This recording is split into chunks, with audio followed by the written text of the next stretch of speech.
Wrestler Vinesh Bajrang Rahul Gandhi से मिले। विनेश को हरियाणा की 3 और बजरंग को 2 सीटों से चुनाव लड़ने का ऑफर। नमस्कार, मैं हूं दीपिका। हरियाणा चुनाव 2024 का बिगुल बज चुका है। चुनाव को लेकर भाजपा, कांग्रेस, जजपा समेत तमाम राजनीतिक दलों ने अपनी तैयारियां तेज कर दी है। भाजपा लगातार तीसरी बार सरकार बनाने का दावा कर रही है, तो कांग्रेस भी जीत का दावा ठोक रही है। इस बीच अब कांग्रेस खेमे से बड़ी खबर जो है सामने आई है। दरअसल पहलवान विनेश फोगाट और बजरंग पुनिया ने कांग्रेस सांसद राहुल गांधी से मुलाकात की है, जिससे दोनों के चुनाव लड़ने के संकेत मिल रहे हैं। राहुल से मिलने के बाद वे कांग्रेस के राष्ट्रीय महासचिव केसी वेणुगोपाल से भी मिले। उनकी करीब 20 मिनट तक मुलाकात हुई। विनेश के ताऊ महावीर फोगाट ने कहा कि विनेश फोगाट और बजरंग पुनिया कांग्रेस ज्वाइन करने के लिए दिल्ली पहुंचे। दोनों कांग्रेस की टिकट पर विधानसभा चुनाव लड़ेंगे। वहीं कांग्रेस सूत्रों के मुताबिक पार्टी विनेश को 3 और बजरंग पुनिया को 2 सीटों से चुनाव लड़ने का ऑप्शन दे चुकी है। वहीं मीडिया रिपोर्ट्स के मुताबिक विनेश फोगाट अपने ससुराल जींद के जुलाना से चुनाव लड़ सकती है। वहीं बजरंग पुनिया ने झज्जर की बादली से टिकट मांगी है, लेकिन यहां से हैवीवेट कैंडिडेट होने के चलते पार्टी इनकार कर रही है। ऐसे में पार्टी उन्हें टिकट की जगह संगठन में बड़ा पद भी दे सकती है। वहीं पार्टी सूत्रों के मुताबिक कांग्रेस की कोशिश है कि दोनों को विधानसभा चुनाव में उम्मीदवार बनाकर पहलवानों के आंदोलन को बीजेपी के खिलाफ भुनाया जा सके। बजरंग पुनिया के चुनाव लड़ने को लेकर कांग्रेस को पॉजिटिव संकेत मिले हैं, लेकिन बात विनेश पर टिकी हुई है। वहीं कांग्रेस सूत्रों के मुताबिक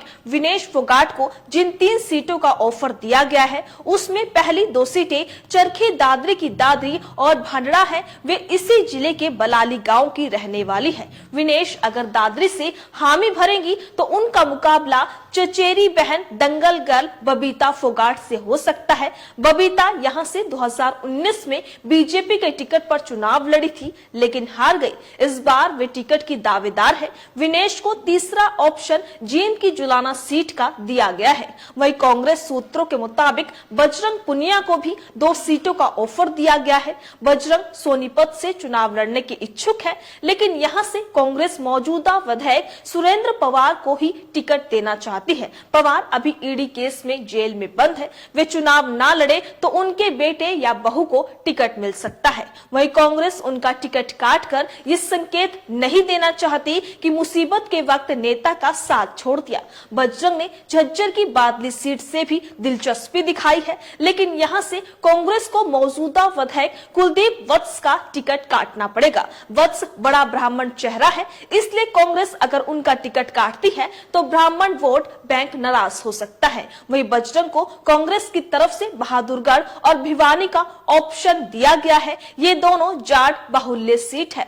वहीं कांग्रेस सूत्रों के मुताबिक केंद्रीय चुनाव समिति की मीटिंग में भूपेंद्र हुड्डा ने विनेश फोगाट और बजरंग पुनिया को टिकट देने की पैरवी की। हुड्डा ने कहा कि पहलवानों के साथ खड़े होने से हरियाणा में लोगों का समर्थन कांग्रेस के पक्ष में आएगा। वहीं केंद्रीय चुनाव समिति ने इसके लिए चर्चा के बाद हामी भी भर दी। हालांकि चुनाव लड़ने या ना लड़ने और सीट चुनने का फैसला विनेश और बजरंग पुनिया पर छोड़ दिया गया है। तो आप देख सकते हैं कि कांग्रेस सूत्रों के मुताबिक पार्टी विनेश को 3 और बजरंग पुनिया को 2 सीटों से चुनाव लड़ने का ऑप्शन दे चुकी है। जैसे आप जानते ही हैं कि ओलंपिक में विनेश को कोई मेडल नहीं मिला था, हालांकि वो फाइनल में पहुंच गई थी, जिसको लेकर हरियाणा के लोगों में सहानुभूति है।